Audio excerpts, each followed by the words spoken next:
أعوذ بالله من الشيطان الرجيم بسم الله الرحمن الرحيم الحمد لله وكفى والصلاة والسلام على عبده محمد المصطفى وآله التقى وأصحابه الهدى ومن تبعهم بإحسان إلى يوم الدين أما بعد وقال الله تعالى في القرآن المجيد أعوذ بالله من الشيطان الرجيم بسم الله الرحمن الرحيم يا أيها الذين آمنوا اتقوا الله وذروا ما بقي من الربا إن كنتم مؤمنين وقال تعالى في شأن حبيبه الكريم إن الله وملائكته يصلون على النبي يا أيها الذين آمنوا صلوا عليه وسلموا تسليما اللهم صل على روح سيدنا محمد في الأرواح وعلى جسده في الأجساد وعلى قبره في القبور وعلى آله وصحبه وسلم. محترم سامعین اکرام السلام علیکم ورحمۃ اللہ وبرکاتہ. خطبہ مسنونہ میں ایک آیت کریمہ کی تلاوت کا شرف حاصل کیا ہے. یہ آیت سود کے بارے میں ہم کو بہت بڑی وارننگ دے رہی ہے. آج کا جو ماحول اور زمانہ چل رہا ہے، ہم آج کے دور میں اتنے بڑے گناہ کے کام کو بہت سارے لوگ ہلکے میں لے رہے ہیں. سود کوئی معمولی چیز نہیں ہے، کوئی چھوٹا موٹا گناہ نہیں ہے. اللہ تبارک و تعالیٰ نے سب سے خطرناک وارننگ کسی گناہ کی دی ہے تو پوری قرآن میں سود کی وارننگ بہت ہی خطرناک آئی ہے. اللہ تبارک و تعالیٰ ارشاد فرماتا ہے یا ایھا الذین آمنوا اتقوا اللہ وذروا ما بقی من الربا ان کنتم مؤمنین. سورہ بقرہ تیسرے پارے کی آیت ہے.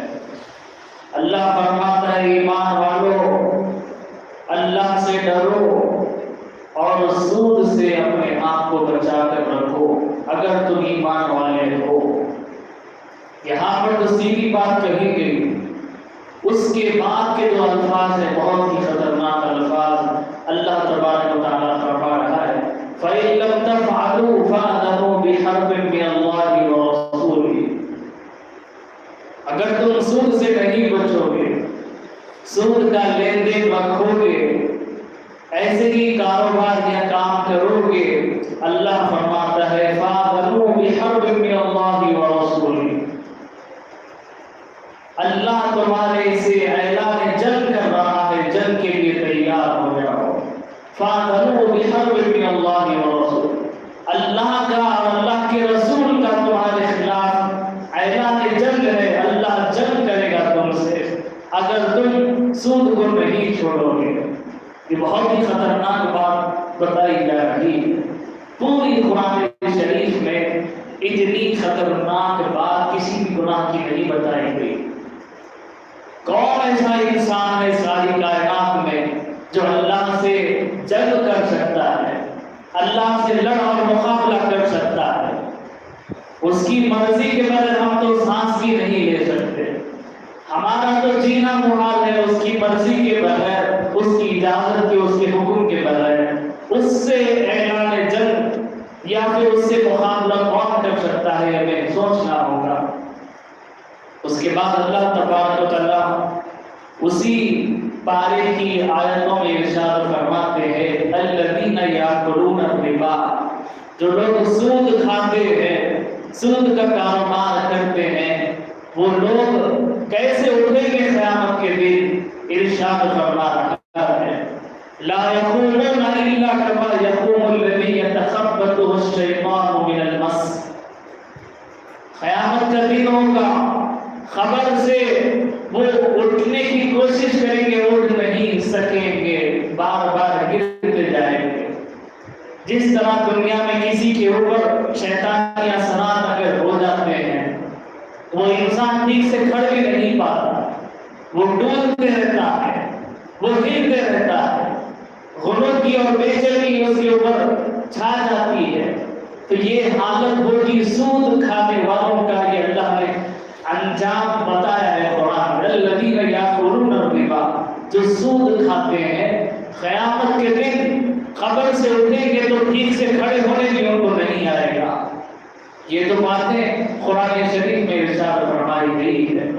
یہ بہت ہی آج کے دور میں سود کا بہت معاملہ بڑھ چکا ہے۔ لوگ سود کو سود کا نام نہیں، کچھ اور نام سے اس کو استعمال کر رہے ہیں اور اس کے ساتھ میں خرید و فروخت کا معاملہ چل رہا ہے۔ یہ اس دنیا کے آج کے دور میں ساری دنیا کا کاروبار انسان ایک جگہ بیٹھ کے کر سکتا ہے۔ ساری دنیا ایک چھوٹی سی منڈی جیسی بن چکی ہے آج کے اس دور میں۔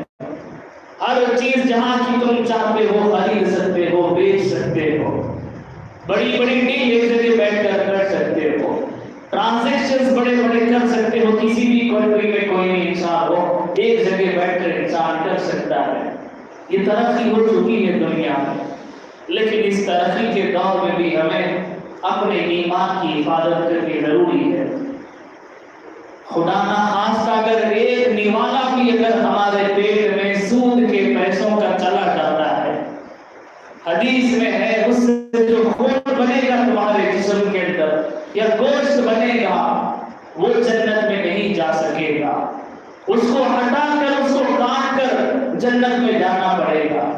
حضور فرماتے ہیں جو بھی جسم کے اندر حرام کمائی سے بنا ہوا خون ہے یا گوشت ہے وہ جنت میں جا ہی نہیں سکتا، نو انٹری رہے گی اس کی، کیونکہ وہ اس طریقے کی حرام کمائی کا بنا ہوا گوشت ہے۔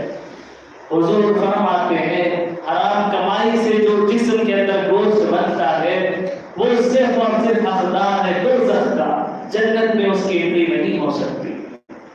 اتنی خطرناک یہ چیز ہے۔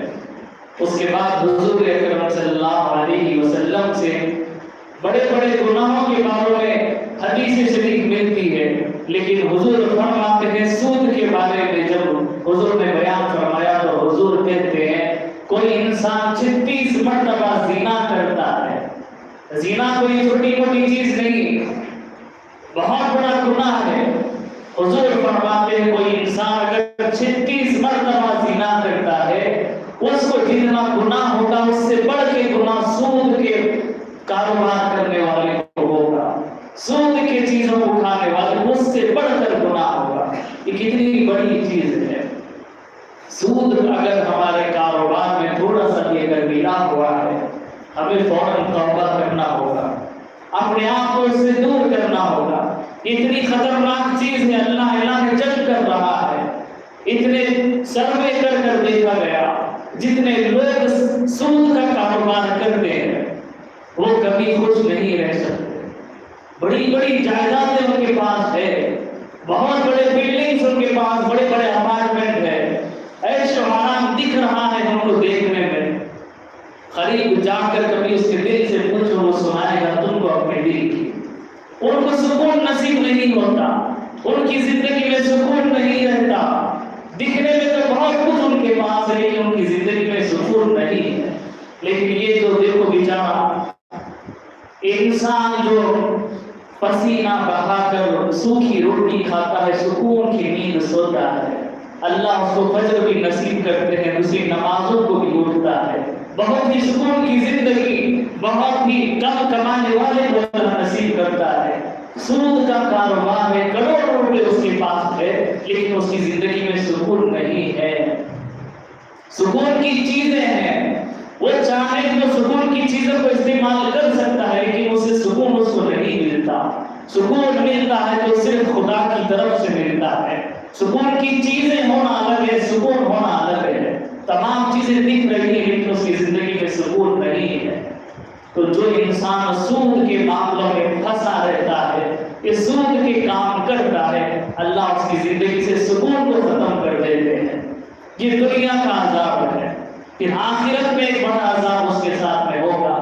جیسے ہی خبر میں وہ جائے گا، بڑے بڑے ہنستے اس کے جسم پر آ کر بیٹھ جائیں گے، اس کی ناک پر بڑے بڑے ہنستے ٹانگے کریں گے، اس پر حملہ کریں گے، کہیں گے ہم تمہارا مال ہے جو تم حرام کمائی سے کماتے تھے، ہم ہی ہے وہ سانپ کی ہستوں کی شکل میں ہمارے پاس آئیں گے۔ اتنا برا انجام ہوتا ہے۔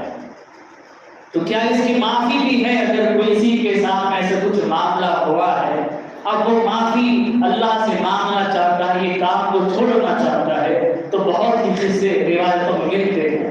اللہ آپ کی کیسی مدد کرے گا اس معاملے میں؟ دیکھو، ایک بہت بڑے بزرگ حبیب اعظمی رحمۃ اللہ علیہ، بہت بڑے بزرگ ہیں، بہت بڑا سود کا کاروبار حضرت حبیب اعظمی کا تھا، کروڑوں روپے کا ان کا دھندا کاروبار سود سے چلتا تھا، سود کا معاملہ تھا۔ سود کے پیسوں سے ایک مرتبہ راستے سے گزرتے گزرتے اچھا گوشت نظر آیا، گوشت خریدے، گھر میں گئے اور بیوی سے کہے اس کو پکا کر لاؤ۔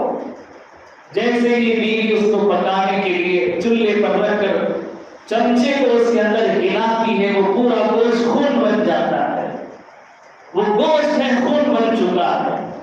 بیوی چیخ مارتی ہے، روتے ہوئے لا کر اس کو سامنے رکھتی ہے، کہتی ہے کہ یہ تمہارے کاروبار کی وجہ سے، یہ تمہاری کمائی کی وجہ سے یہ معاملہ ہوا ہے، یہ خون پینا پڑے گا، یہ بچوں کو کھلانا پڑے گا، یہ تم لے کر آئے ہو۔ اس بات کو حضرت حبیب اعظمی رحمۃ اللہ علیہ رو کر فوراً جاتے ہیں حضرت حسن بصری کے پاس میں، بہت بڑے بزرگ ہیں، راستے سے گزر رہے تھے، چھوٹے بچے کھیل رہے تھے، ایک چھوٹا بچہ کہتا ہے ارے بچوں ہٹ جاؤ، سود خور یہاں سے گزر رہا ہے، اس کی پاؤں کی گرد ہمارے اوپر آئے گی تو ہم بھی دوزخ میں جانا پڑے گا، یہ سود خور یہاں سے گزر رہا ہے، ہٹ جاؤ۔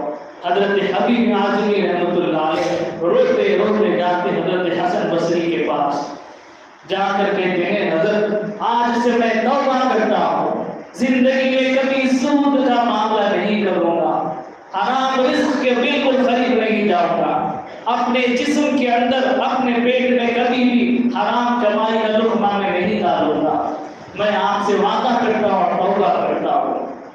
حضرت حسن بصری رحمۃ اللہ علیہ آپ کو توبہ کراتے ہیں، اس کے بعد وہ واپس ہوتے ہیں حضرت حبیب اعظمی رحمۃ اللہ علیہ۔